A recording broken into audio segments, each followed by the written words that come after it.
السلام عليكم ورحمة الله. أهلا بكم إخوتي المولوعين أصدقاء القناة.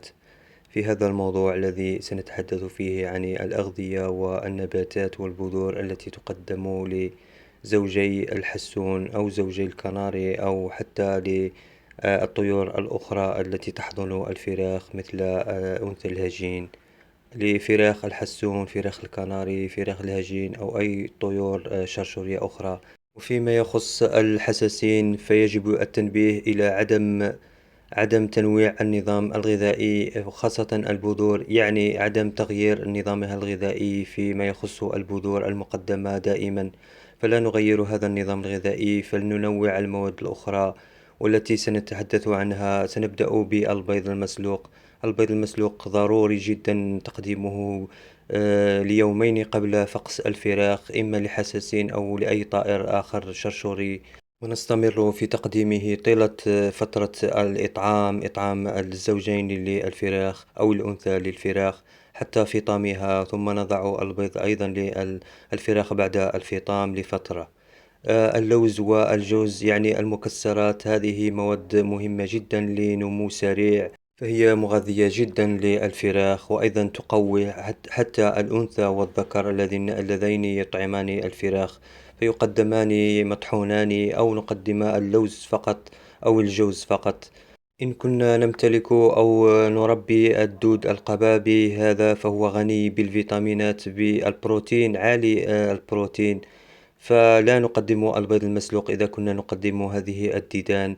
فهذه الديدان تعد مصدر غذائي مهم جدا للفراخ.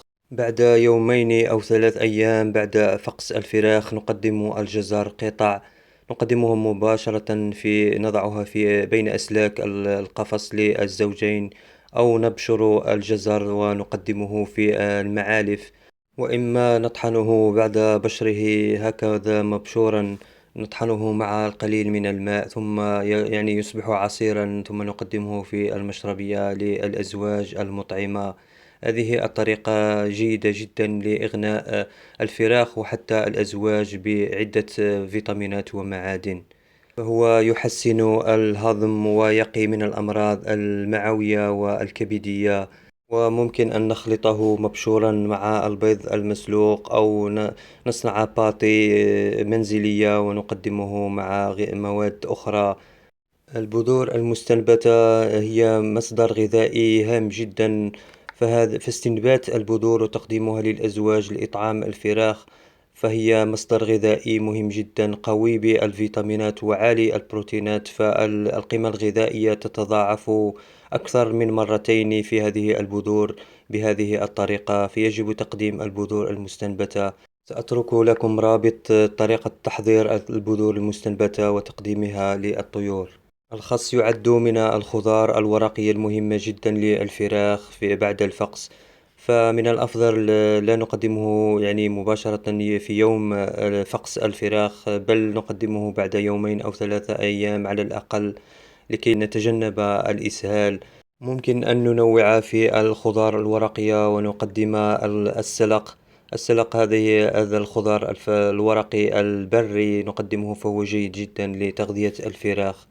أما هذه المادة التالية فهي الهندباء، فهي ضرورية جدا في نظري، وفي يعني عن تجربتي أقدمها للطيور، فتنمو بصحة ممتازة وبسرعة أيضا، فهي غنية بمواد غذائية جد مهمة للطيور، إما الكبيرة أو الفراخ الصغيرة منذ الفقس، فممكن أن نقدمها من اليوم الأول للطيور.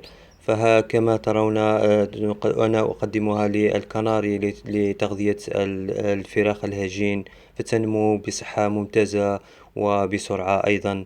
ونقدمها للحساسين، فالحساسين تتغذى عليها في البرية وتطعم بها فراخها على غرار بعض المواد الأخرى التي سأتحدث عنها. فنحن نعلم أن الطيور البرية تنمو فراخها بشكل سريع وصحي، ولهذا أنا أقدم هذه البذور أو النباتات البرية. أيضا الهندباء تلتصق بها هذه الحشرة، حشرة المن، فهي غنية بالبروتين، وهي أيضا صحية جدا للطيور إما الكبيرة أو الصغيرة، فإذا استطعنا تقديمها للطيور فلنقدمها مرارا. هذه الحشرة ممكن أن نجدها ملتصقة بسيقان وبنبات الشوك، بعض الأشواك الدقيقة مثل اللسان المغربي. ومن الأشواك المهمة جدا والغنية بالمواد التي تحفظ وتقي الكبد وتحسن الهضم بشكل كبير، أما فهي مغذية أيضا. فالحسون البري يعتمد عليها في تغذية فراخه، فلنقدمها طرية في هذا الوقت فهي موجودة، وإذا كانت يابسة فلنقطع تلك الرؤوس ونخرج ما بداخلها من بذور ونقدمها لطيورنا. فالبذور الطرية هي جيدة جدا للتغذية وسهلة الكسر أيضا، فإذا كانت يابسة فعلينا بطحنها أو تكسيرها قليلا وتقديمها للطيور. ومن النباتات الشوكية أيضا هذه المدببة الصغيرة، وتحدثت عن المواد الشوكية التي يتغذى عليها الحسون في البرية، وهذه النبتة مهمة جدا في تغذية الفراخ. أيضا الحساسين وفراخ الحساسين التي تفطم في البرية تتغذى عليها باستمرار على هذه البذور، فهي معروفة في البلاد المغرب في شمال إفريقيا، وبخصوص بلاد المغرب.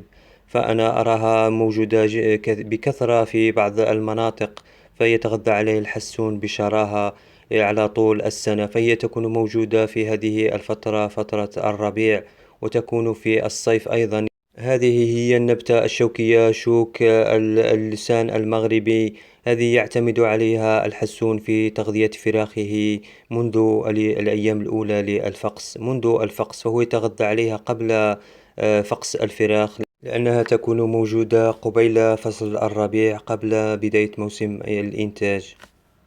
من المفيد جدا أيضا تقديم البذور، بذور دوار الشمس، يوما، يعني لمرتين أو 3 مرات في الأسبوع، فهي جيدة جدا، وهذا دليل على أن الحسون يعني يعتمدها في البرية أيضا بشكل رئيسي في بعض المناطق. يجب أن تكون البذور طرية وليست محمصة. وأخيرا سأنهي بهذا المنقوع العجيب والمفيد جدا للطيور كلها، طيور الأقفاص التي ننتجها في الأقفاص وفي السلكات. هذه المواد التي نضعها في هذا المنقوع، والمسمى بمنقوع إكليل الجبل العجيب، وهو مفيد جدا لنمو الطيور الفراخ بصحة ممتازة، وتكسبها مناعة قوية. أنا أقدمها للأنثى المطعمة أو الزوجين المطعمين، من بداية فقس الفراخ إلى نهاية الإطعام وفطم الفراخ. وهذه المواد أو طريقة تحضير المنقوع، منقوع إكليل الجبل، سأضع رابطه أيضا في صندوق الوصف.